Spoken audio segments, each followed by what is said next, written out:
All right, lords and ladies, gentles all, rise you now, rise!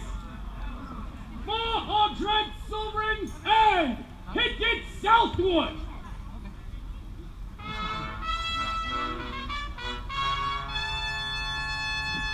Lords and ladies, we are proud to present you our dread sovereigns and rulers of our realm. The lord with the look and the lady who walks with the look.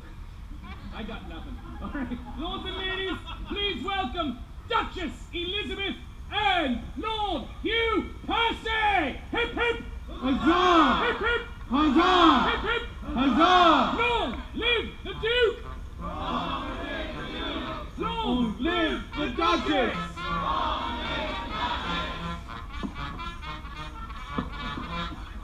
Oh my God, Muppet Show.